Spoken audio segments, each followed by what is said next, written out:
Hi, everybody. My name is Jarrett Rush. I am the Director of Content Marketing here at Idea Growth. And like many of you, we've been having discussions internally about how should we handle sort of the COVID crisis, not only for ourselves, but for our clients. And I felt like those were really good conversations we were having. And they didn't need to be kind of kept just to ourselves. So we wanted to kind of break some of those conversations out and share some of the insights that we'd had internally a little more publicly. And so today I'm talking to Alexis Diehl. She's one of the senior members of our PR team. And one of the things we talked about a little bit, Alexis, internally was PR and marketing shouldn't be stopping because of the COVID crisis, but they shouldn't actually look the same as they did before. So how should they be different? So one of the things that is really kind of consistent along anytime there's a recession or a looming recession that we're kind of looking at right now is the fact that a lot of marketers actually cut their budget significantly. And what research has shown is the companies that actually continue their marketing efforts throughout a downturn consistently fare better when we're coming out of the darkness again. So maintaining those efforts is really important, and PR is really a great way to be able to transition your general marketing efforts in a time when we can't we go to conferences. All events have been canceled. And so reallocating some of that, those, resources, whether it's financial or time, to PR efforts is really the way to go. And making sure that, you're not creating a story that is too self-serving during this time, but making sure that you do have something relevant to say and saying it in a way that is sensitive. You never want to be tone deaf to the situation, but there are opportunities to still get the word out there about your company, about how you are addressing the crisis, about if you have an appropriate topic to relate to it. But again, also a lot of media, and I think a lot of just everyone is experiencing some COVID-19 fatigue. So a lot of reporters are starting to develop new stories back to their typical beats. And it's important to be able to shift focus to take care of those, reach out to those reporters when they start to make that shift, so you don't lose that opportunity and window. So one of the things you've said a couple different times in a few different conversations is this really is a time for companies to be of service. And so I'm curious, what does that mean in PR terms, to be of service?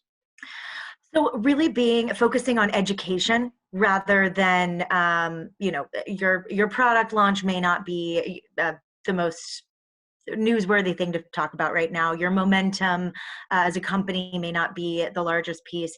There is a way to work that in, especially considering that so many companies are kind of downsizing right now. If you're still experiencing profitability and making sure that you're holding on to your staff and providing job security, that's a great angle. But it's a lot of, especially agencies, they've got all this knowledge. You bring in a PR marketing agency because you need to bring in that level of expertise that you may not have internally. So agencies can really use this opportunity to offer education and tactics beyond their actual client list. A lot of times agencies don't want to pass off that expertise until a potential client is signed on the dotted line. And this isn't the time for that. It's not the time to be hoarding information. It's the time to be of service to everyone, because what's great to keep all companies afloat is going to be good for all of us in the long run. So really showing that you want to help others, you want to help companies succeed. If someday those companies that you're helping do sign on the dotted line and become your clients, that's great too. But it's an opportunity for us to foster that sense of goodwill and really come together as a community and help each other lift each other up. So if we knew how long this was going to go on, it would be a lot easier to make those kinds of plans that you mentioned earlier. How do you be planning to hit those journalists once they're ready to kind of write things beyond COVID-19? But Right. we don't know how long it's going to be going on. We don't know, even if health-wise we're better economically, it may take a long while for us to kind of rebound from this. So how do you make plans? And when you have sort of these extenuating circumstances that don't have an end date, how do you make plans in PR for that? Yeah, one of the big things is media monitoring. So understanding, we all know who our target media are. and monitoring exactly what they're saying, not only what they're saying in their actual articles, but also what they're saying on Twitter, what they're saying on social media, monitoring LinkedIn, Twitter, all of those channels so that you can join the conversation when it's appropriate.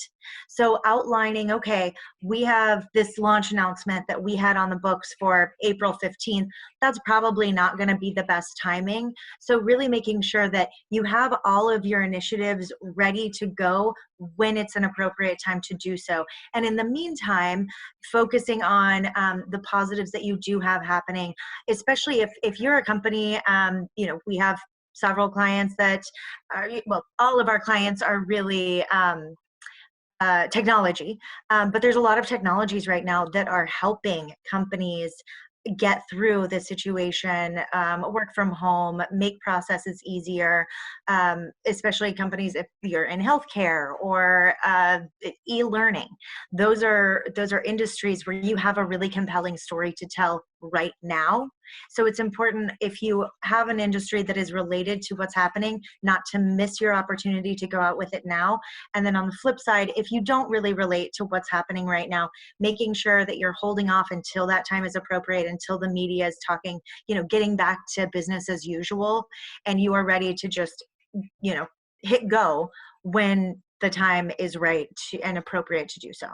For those companies who kind of have a moment right now, it makes sense. Their technology makes sense. How do you walk that fine line of taking advantage of an opportunity without looking opportunistic?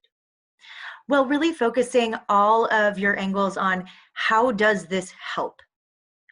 Who is this helping? How is it helping? Whose lives are easier because of this technology?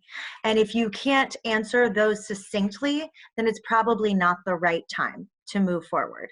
However, if you can, it's not about, oh, we're helping with this and buy this new product. That is not the angle that anyone needs to be going out with right now. However, if you have an product or software or platform that really can be of service to people, as long as you can clearly articulate how that is of service right now, you're really in a great position to move forward. You said a couple different times when it's appropriate to kind of begin those other conversations. How do you know when it's appropriate? Is there a sign? Is it just a wait, and is it a feel thing? How do you know? I think that that's absolutely based on your monitoring. You need to see what is being talked about in the media, on social media. If you're, one of your reporters that you have a great relationship with, if they have talked about absolutely nothing but COVID-19 for the last month and are continuing to do so, unless you have something that is related in a positive way, it's not the time to reach out to them. However, a lot of, we do a lot of top tier media outreach, New York Times, Wall Street Journal, but we also do a lot of outreach to trade media. So the media that is specific to your industry, this is the time to focus on those contacts, because they're the ones that are actually still talking about what's happening in the industry. A lot of that coverage is there's still a pandemic tie in there. However, if you have media contacts that have gone back and are now talking about the industry in general, new technologies, new innovations, those people are appropriate to reach out to, because you can see in their coverage, in their tweets, that they've shifted their focus back there. And some, very niche industries, they may have never tied in the pandemic because frankly, it just doesn't relate to anything that they cover. So those are few and far between. It seems like there's a tie-in right now. Mm-hmm. But as long as you're closely keeping a pulse on what the world is talking about, media or otherwise, that's when you'll be able to see where that shift happens. Well, Alexis, thank you so much for giving me a few minutes today. I think you shared a lot of great information, and I'm glad we're going to be able to get this out there. Thanks a lot. Yeah, thank you.